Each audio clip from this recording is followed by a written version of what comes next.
The massive crystal windows of Galactic Command's central chamber sparkled under the light of 3 suns.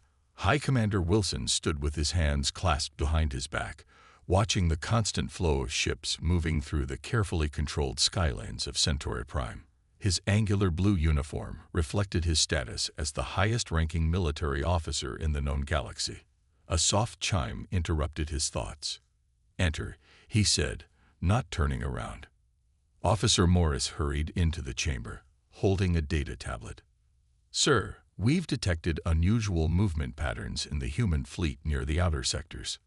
Wilson turned slowly, his expression neutral. The humans have been part of the galactic community for 50 years now. Quiet, cooperative, and seemingly grateful for their acceptance into the greater civilization. They were such a young species, barely having mastered faster-than-light travel when they were discovered. "Show me," he ordered. Morris projected a holographic map showing dozens of small dots representing human vessels. They've been repositioning their ships over the past week. The movements don't match any known trade routes or patrol patterns. Wilson studied the display with mild interest. The humans possessed a modest fleet, nothing compared to the mighty armadas of Galactic Command. Their ships were functional but unimpressive, using basic propulsion systems that were centuries behind the galaxy's leading powers. "Schedule a council meeting," Wilson decided. "While this probably means nothing, we should follow proper protocols." 3 hours later, the Galactic Council chamber hummed with quiet conversations. 12 representatives from the most powerful species in the galaxy sat around a circular table, their seats elevated to show their status. The human representative's chair sat notably lower than the others. "These movements are concerning," Morris explained to the assembled council. "The patterns suggest." "Suggest what?" interrupted Council Member Reed, his scaled skin shimmering under the lights. "That the humans are planning something. They're children playing with toys they barely understand." Laughter rippled through the chamber. Council Member Blake, a tall being with crystalline features, added, "Their technology is primitive. They still use nuclear fusion for their power plants, when the rest of us mastered quantum fold energy centuries ago." Wilson listened to the dismissive comments with growing unease. Something about the situation didn't feel right. "Perhaps we should increase patrols near their territory, just as a precaution, and insult them with our paranoia." Council Member Reed shook his head. "The humans know their place. They're grateful we even allowed them into the community. Remember how excited they were just to access our basic scientific database." The council meeting continued for another hour, but Wilson's suggestion was voted down. The general consensus was that humans were too primitive and too new to the galactic stage to pose any real concern. Later that evening, Wilson stood alone in his office, reviewing the patrol reports. The humans had always been oddly interested in the locations of Galactic Command's defensive installations. At the time, it seemed like natural curiosity from a species learning about their new galactic neighbors. His computer chimed with an incoming message. Another report about human ships changing positions, but this time they were powering down their engines and going dark. Standard protocol was to maintain active transponders at all times. Wilson reached for the emergency communication panel, then stopped. He would look foolish if he raised an alarm over nothing. The humans were probably just conducting some sort of basic military exercise. Their ships were visible to every sensor in the sector. It's not like they could hide an entire fleet. As he prepared to leave for the night, Wilson glanced one last time at the sensor displays showing the positions of human vessels. For a moment, he thought he saw several dots vanish from the screen, but when he looked again, everything appeared normal. He shook his head and smiled at his own paranoia. After all, what could one small primitive species possibly do against the might of Galactic Command? If only he knew what was coming. The attack began at exactly midnight, Galactic Standard Time. No warnings, no demands, no mercy. Officer Morris was just starting his night shift when every alarm in Galactic Command's central monitoring station began screaming at once. His eyes widened as the main display lit up with hundreds of red warning signals. "Impossible," he whispered, fingers flying across his control panel. "High Commander Wilson. Emergency." Wilson rushed into the command center, still adjusting his uniform. "Report. Multiple attacks, sir. Simultaneous strikes on 15 major command installations." Morris's voice shook. "But our sensors, they're showing ships appearing out of nowhere." The massive central screen showed chaos unfolding across the galaxy. Human warships materialized from empty space, their designs completely different from the primitive vessels they had shown the galaxy for decades. These ships were sleek, dark, and bristling with weapons that shouldn't have existed. Where did they come from? Wilson demanded. How did they hide these ships? Before anyone could answer, the building shook. Through the crystal windows, they watched as 3 massive human battleships dropped their stealth fields directly above the capital city. They were beautiful and terrifying, their hulls covered in some kind of light-absorbing material that made them look like holes in space. "Sir," another officer shouted, "we're losing contact with our defense platforms. The humans, they're not destroying them, they're taking control of them." Wilson grabbed the emergency communication terminal. "This is High Commander Wilson declaring Case 0. All fleets mobilize." This is not a drill. But the communications network was already going dark. Somehow, the humans had planned for everything. Sector by sector, Galactic Command's mighty communication systems fell silent. Admiral Reed, leading the human forces, stood on the bridge of his flagship, the Earth's Shadow. His simple black uniform had none of the fancy decorations the Galactic Command officers loved so much. He watched tactical displays showing the progress of humanity's carefully planned attack. "Status report," he ordered. His tactical officer nodded. "Phase 1 proceeding exactly as planned, sir. Our quantum stealth systems caught them completely by surprise. Their sensors never saw us coming. And the AI virus, already inside their networks. They won't be able to coordinate any meaningful defense." Reed allowed himself a small smile. For 50 years, humanity had played the role of the grateful, primitive species. They had shown the galaxy outdated ships, asked basic questions, and acted suitably impressed by technology they had secretly surpassed centuries ago. Back in the Galactic Command Center, Wilson watched helplessly as his mighty military fell into chaos. The humans had somehow infected their computer systems with an artificial intelligence far more advanced than anything the galaxy had ever seen. Defense systems turned against their own ships. Communication arrays shut down. Power plants went dark. "Sir," Morris said quietly, "we're receiving a transmission from the human fleet. They're broadcasting on all frequencies." Wilson nodded numbly, and the message played throughout the command center. "Attention, Galactic Command." Admiral Reed's calm voice filled the room. "For 50 years, we watched you abuse your power. We watched you suppress developing species. We watched you hoard technology that could have saved billions of lives. Today, that ends." The building shook again as more human ships decloaked. "You thought we were primitive because we showed you what you expected to see," Reed continued. "You never wondered why we asked so many questions, why we were so interested in your operations. Your arrogance made you blind." Wilson sank into his chair as he realized the full truth. Every human ship they had seen in the past 50 years had been a prop. Every piece of primitive technology had been carefully crafted to hide humanity's true capabilities.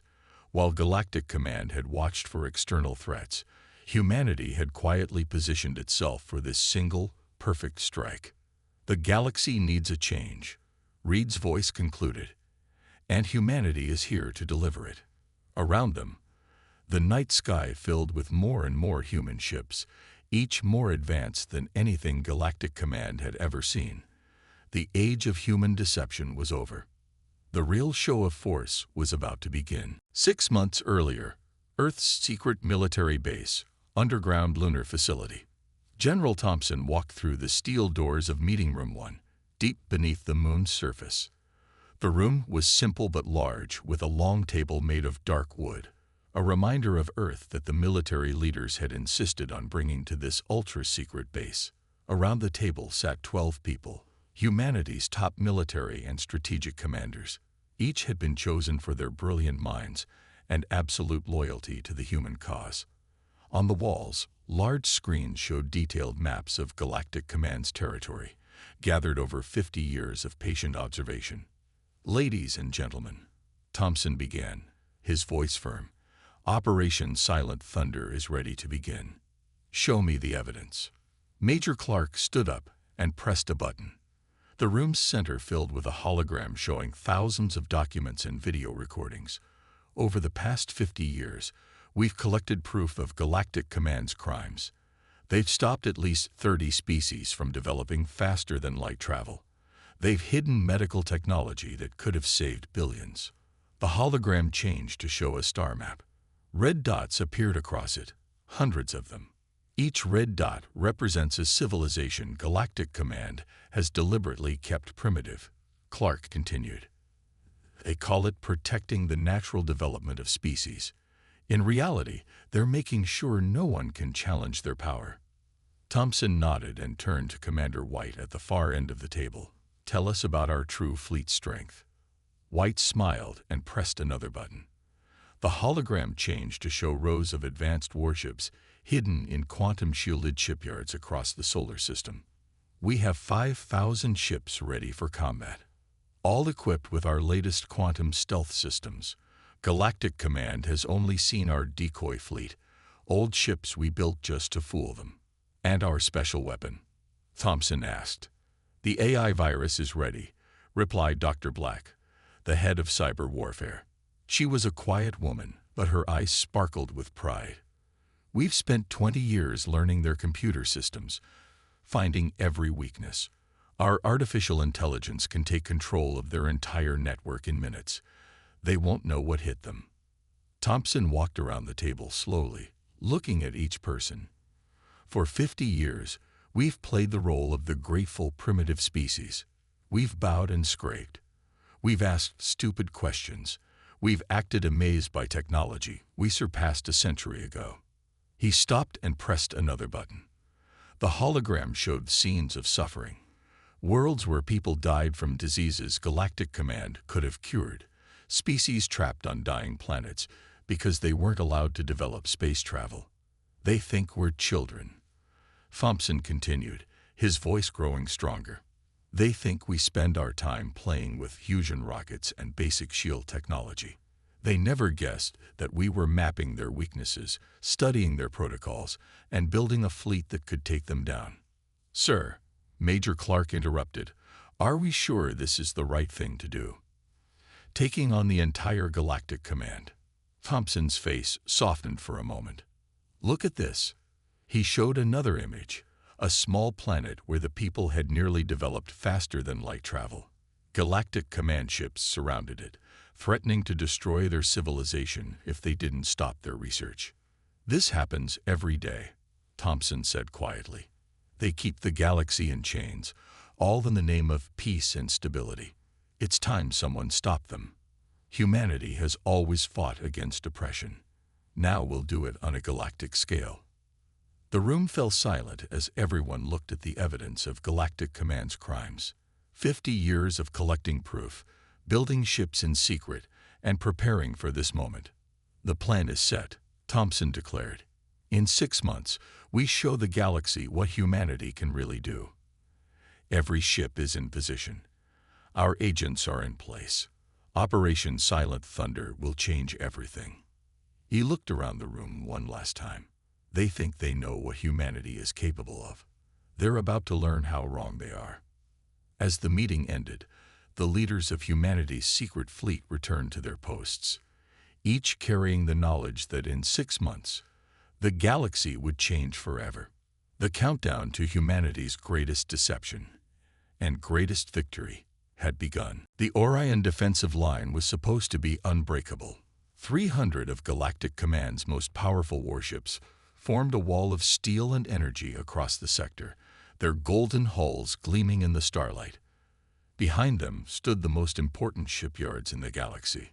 Captain Parker watched them from the bridge of his ship, the Thunderchild. His crew worked quietly at their stations, preparing for what would become the biggest space battle in galactic history. Enemy ships holding position. His sensor officer reported. They've called in reinforcements. 500 more ships approaching. Parker nodded calmly. 800 ships against his fleet of 50. On paper, it looked like suicide. But humanity had stopped playing by the old rules. Deploy the quantum nets, he ordered. Invisible fields of energy spread out from his ships, completely undetectable to Galactic Command sensors. While they had spent centuries making bigger ships with stronger weapons, humanity had learned to bend space itself. The enemy commander's voice boomed across all channels. Human forces, power down your weapons and surrender. You cannot break this line. This is your only warning. Parker pressed a button on his chair. All ships, execute Battle Plan Thunder. Show them what we can really do. What happened next would be talked about for centuries. The 50 human ships suddenly split into 500 perfect copies. The quantum nets they had deployed bent light in space, making solid holograms that were impossible to tell from real ships. Each copy could fire real weapons, thanks to quantum tunneling technology that humanity had kept hidden for decades. Impossible, the enemy commander shouted. Our sensors show all ships are real. This cannot be. Parker allowed himself a small smile. That's the problem with Galactic Command. You stopped trying to solve the impossible 50 years ago. The battle began with a massive light show as 800 galactic ships opened fire on what they thought were 500 human vessels. Their golden energy beams sliced through space, hitting perfect targets, only to find that some ships were real and others were quantum copies. But every copy they hit still fired back with real weapons. Quantum swarm pattern, Parker commanded. His 50 ships and their hundreds of copies began an impossible dance through space. They moved in ways that broke the laws of physics, or at least the laws that Galactic Command knew about. The enemy formation broke apart in confusion. Their mighty weapons, designed to destroy normal ships, passed harmlessly through quantum copies while real ships struck from unexpected angles. Their perfect defensive line turned into chaos. Sir, Parker's weapons officer called out. They're adapting to our quantum copies. Their flagship is coordinating a new defense pattern. Then it's time for our second surprise, Parker replied. Launch the AI pods. Small black objects shot out from the human ships. They looked harmless, too small to be weapons. The enemy ignored them, focusing on trying to find the real ships among the copies. That was their final mistake. The AI pods attached to enemy ships and released humanity's most advanced artificial intelligence into their systems. Within seconds, ship after ship lost control. Weapons powered down. Shields failed. Communications went dark. The enemy commander's voice came again, this time filled with fear. What are you? How do you have this technology? We are humanity, Parker responded, watching as the mighty Orion line fell apart. For 50 years, you thought you were teaching us. Instead, we were learning your weaknesses. The battle lasted less than an hour. When it ended, the greatest defensive line in the galaxy lay in ruins. Not through overwhelming force, but through technology so advanced it looked like magic to the enemy. Parker looked at the damage reports. Not a single human ship lost. The quantum copies had confused the enemy so completely that their real ships had stayed perfectly safe. Send word to Admiral Reed, he ordered. The Orion line has fallen. We're ready to advance on their core worlds. As his message went out, Parker watched the enemy ships drifting powerless in space. Galactic Command had built its empire on keeping other species weak. They never imagined that one of those weak species would be hiding strength beyond their understanding. The battle was over. The war for the galaxy's future was just beginning. Commander Taylor stood before the Council of Free Worlds, a hastily gathered group of representatives from 30 species who had broken away from Galactic Command's control. The meeting room was located on a neutral space station, its windows showing the ongoing battles in the distance. For too long, we all play our assigned roles, Taylor began, her voice clear and strong. You were meant to be the eternal students, never allowed to grow. We were meant to be the grateful newcomers, happy just to have a seat at the table. The room was packed. Species that had been enemies just days ago now sat together, united by the shocking truth about their so-called protectors. On the main screen, footage played showing Galactic Command's secret archives, proof of their crimes that humanity had gathered over 50 years. A tall representative from the Proxima world stood up. How did you discover all of this? We've been part of the galactic community for centuries, yet we saw nothing. Taylor pressed a button, and the screen showed hundreds of human observers who had posed as simple traders and diplomats. We learned from Earth's history. The best way to understand someone in power is to watch them when they think you're powerless. New images appeared, secret facilities where Galactic Command had stored advanced technology, keeping it away from lesser species, medical cures that could have saved billions, energy sources that could have ended poverty on countless worlds. They kept us dependent, Taylor continued. They decided which species could advance and which would stay primitive. They called it protecting the natural order. We call it oppression. The room erupted in angry shouts as more evidence appeared. Footage of Galactic Command ships destroying research facilities on developing worlds.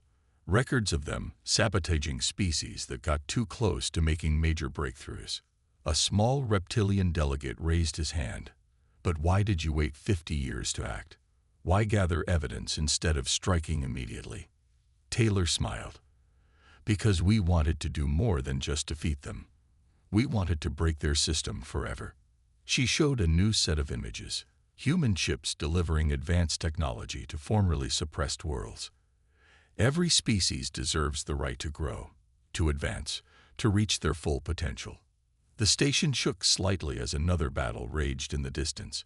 But here, in this room, a new alliance was forming.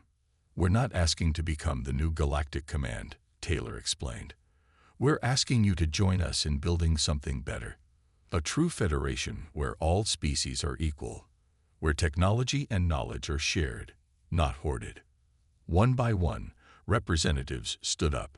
Species that had been kept down for centuries saw a chance for real freedom.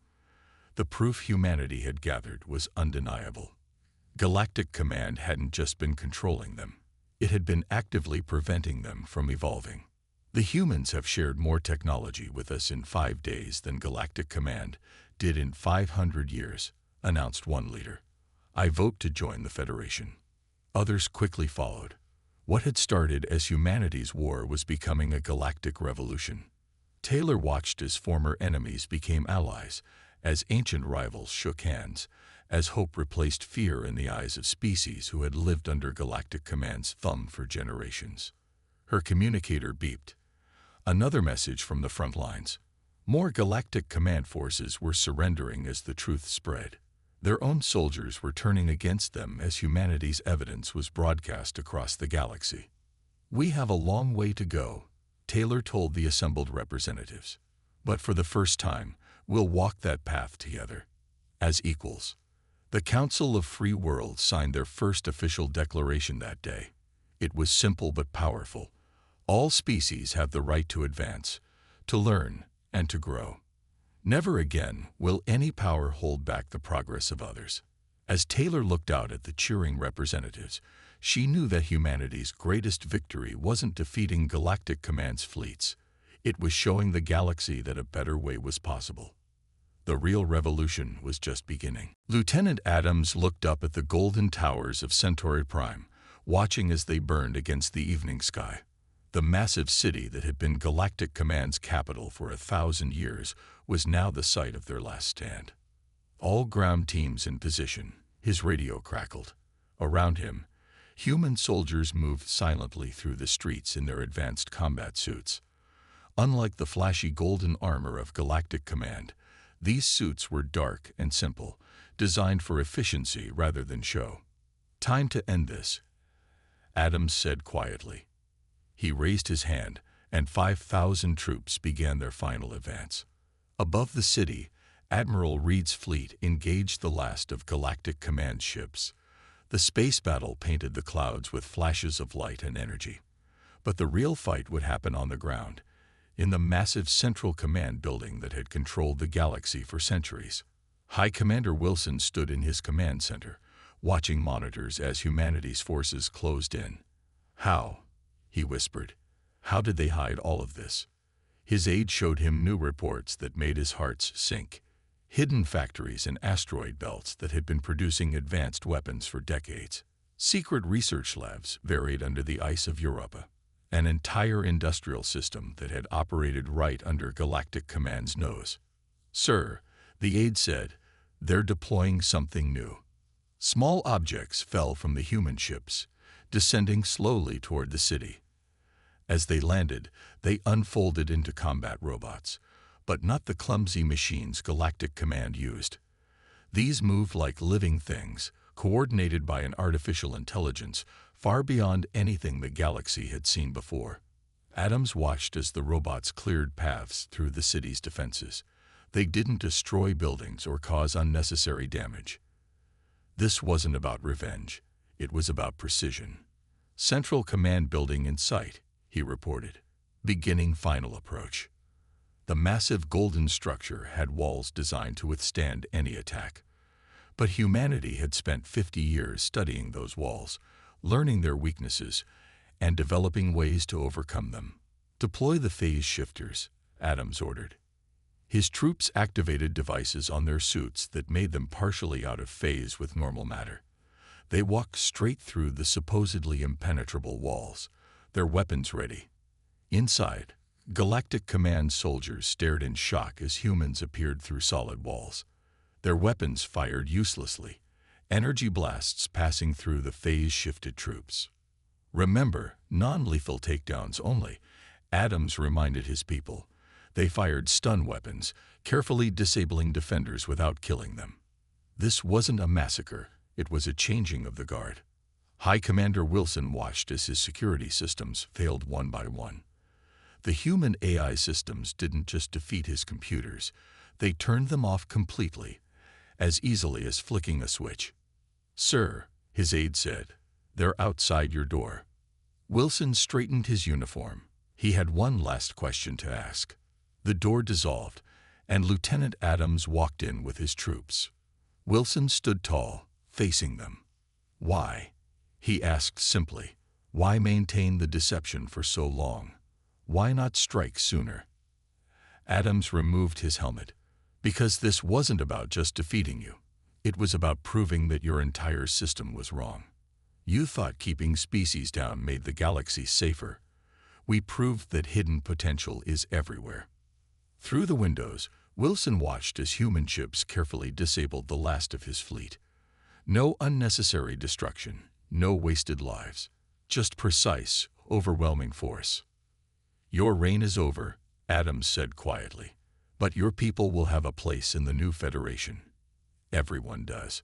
As Wilson was led away, Adams walked to the central control panel, the heart of Galactic Command's power. He planted a small device on it, and 50 years of secrets began broadcasting across the galaxy.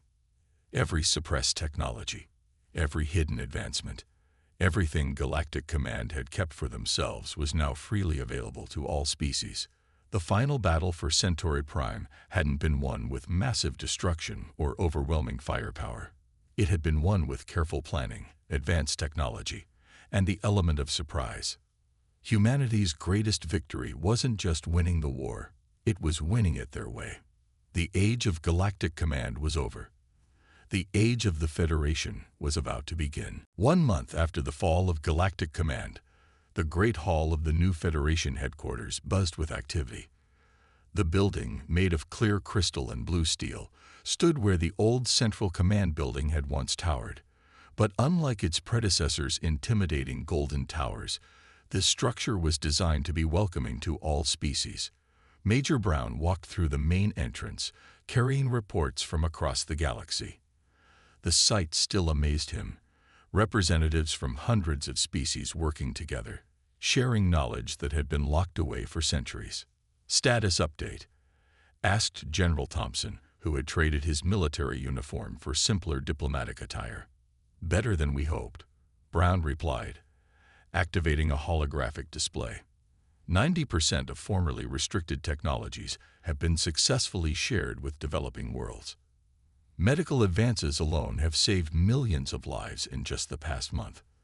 They watched as the hologram showed new ships rising from planets that had been kept primitive for generations. Species that once barely had spaceflight were now building their own quantum drive vessels, using plans humanity had freely shared.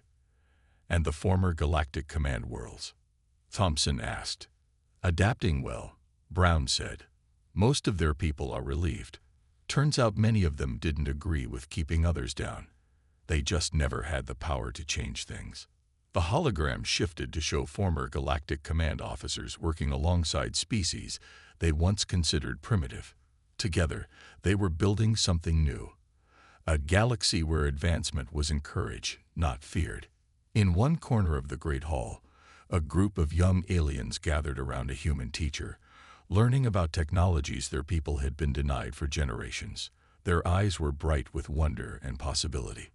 There have been challenges, Brown continued. Some worlds are advancing faster than others. A few former command loyalists tried to hoard the released technologies. Thompson nodded. And that's why we're here, not to rule, but to guide. Every species moves at its own pace. We just make sure they have the chance to move forward. They walked to a large window overlooking the city. Ships of all designs filled the sky. Some advanced, some simple, all welcome. The quantum nets that had once hidden humanity's true fleet now protected trade routes, ensuring safe travel for all. The AI integration is complete, Brown reported. Our artificial intelligence systems are helping coordinate everything from traffic control to research sharing. But we made sure no single system can control too much. We learned from command's mistakes. A small alarm chimed. Another group of representatives had arrived from a newly contacted world. Their ships were simple, but they were welcomed with the same respect as the most advanced vessels. Did you see the latest breakthrough? Thompson asked, smiling. That small colony in the Orient sector. They combined our quantum technology with their unique energy systems, created something entirely new, something we never thought of. That's the point, isn't it? Brown replied. When everyone can contribute, everyone benefits. Command thought keeping others down made them stronger. We proved that lifting others up makes everyone stronger. The day continued with more reports of progress. Former enemies working together on joint projects, ancient rivals sharing resources, species that had been stuck on single planets now reaching for the stars. In the medical wing, cures that command had hidden away were being improved by combining knowledge from multiple species. In the research labs, scientists from across the galaxy worked side by side, each bringing their own unique perspectives. As evening fell, Brown stood in the Great Hall one last time. The room was quieter now, but still hummed with purpose. On one wall, words shone in every known language. Knowledge belongs to all. Progress cannot be chained. Together, we reach higher. Humanity had shocked the galaxy with their sudden attack. But their real victory wasn't in the weapons they had hidden or the deception they had maintained. It was in proving that true strength comes from helping others rise. The age of suppression was over. The age of shared advancement had begun, and somewhere out in the darkness between the stars, new civilizations were taking their first steps into space, knowing they would be welcomed as equals in a galaxy that had finally learned to grow together. The greatest revolution in history hadn't ended with a victory. It had ended with a beginning.